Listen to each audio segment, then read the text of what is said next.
Alright, hey you guys, good afternoon. Today, just for a quick session, I want to talk to you about sin. We know it's wrong. We know that it's the flesh opposing against the spirit. At the same time, I want to talk to you about your conscience. When you sin, I know it's a lot of times, you may feel as if you can't talk to the Lord at the moment because of what you've done. But remember, the Lord said, come to him as you are. You know, now it also says in the word that even though his grace is in abundance, that doesn't mean that we have the right to sin. It just means that, we're always able to come and ask for forgiveness. But first, before asking for forgiveness, you have to forgive any and everyone of what they may have done to you. It says in the prayer, Lord, please forgive us our debts as we forgive our debtors. How can you ask for forgiveness and not forgive others? How can you say you love the Lord but not love your brother? So, one thing I want to tell you this morning, and I see, the Lord, He's been working it in me a lot, is that, after whether I sin up here or physically, mentally, that, I run back to the Lord. I start singing. I start, reading. I do anything that'll, you know, incorporate the Lord in what I'm doing. Because that split 5 seconds, that's, the wrong thought, that concentrated thought, or anything as such, is going to stick with you for the rest of your life. And now you have to fight, that much more harder because that 5 seconds, like I said, is going to stick with you for the rest of your life. And anytime you spend with the Lord, it's also going to stick with you for the rest of your life. For example, if, alright, say it takes me about, 2 minutes to do whatever sin that I'm doing. I don't want to read the word for 2 minutes, and never put a time limit on the word or your prayer time or anything like that.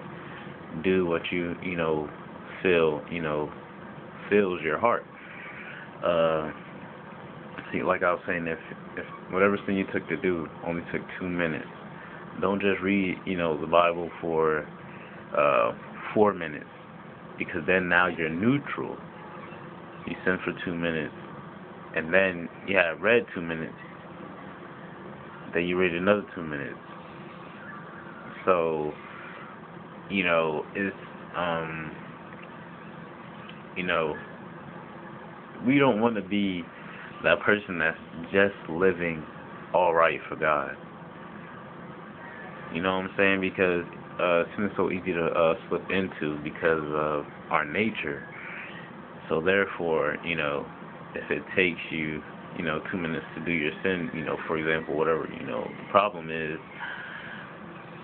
I would like for you to have a designated time, not saying you should read for hours and hours, but just take time, sit down, read, pray, listen to gospel music in quiet and in peace, to not only, have that awesome time with the Lord, but to say, Lord, I feel condemned to what I did. I don't like what I've done. So in order to begin the healing process for, whatever your troubles may be, or whatever, your sin may be, you say, Lord, I'm going to spend time with you. And by your stripes, it says that we are healed.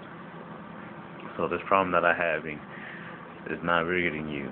You are bigger than any problem I'll ever face. Therefore, it's spending that time with the Lord and acknowledging that there's nothing He can't handle, and acknowledging that, there's nothing that He can't handle. At the same time, just simply picking up, just spending that time with Him will initiate, He'll be like, okay, I see that person is willing to be still and hear my voice now. So that's when the Lord may start speaking to you. You know, it's funny because in Bible study yesterday, the the teacher that was, was teaching at the time, he said he doesn't believe that there's not a moment that God isn't speaking to us. It's just that we're too busy and cluttered with voices in our head that we can't hear him because there's so much else going on that we are paying attention to instead of listening for his divine, instruction and plan for us.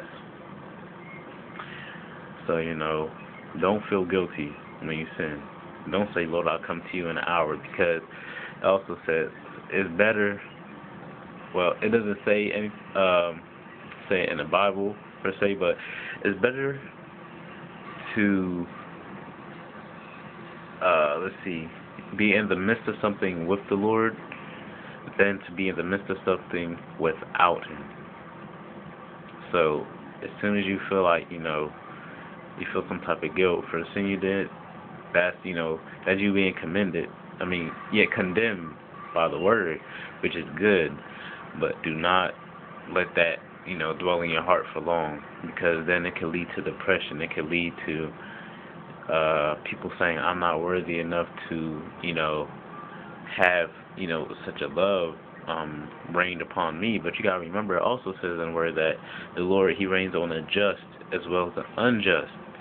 So even those who deliberately sin day after day after day, they're being blessed.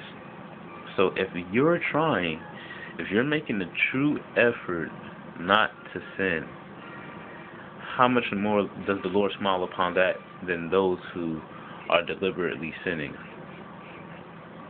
So remember that, you're loved unconditionally. His mercy endureth forever. If I was to die tomorrow, I'll be like, hey, thank you, Lord, because, it's, if he calls me to go tomorrow, then I'm going to be shouting and I'm going to be praising, because I know where my home is at. And I know all of my days that I should have been dead, I wasn't, because of his unconditional love and his mercy and his grace. So, we want to live the full extent of our life. Not because, we made some stupid choice and now our life is cut that much shorter because all the times when we said, oh man, I can't talk to the Lord now because of what I just did, when he wants you to talk to him because of what you just did. So,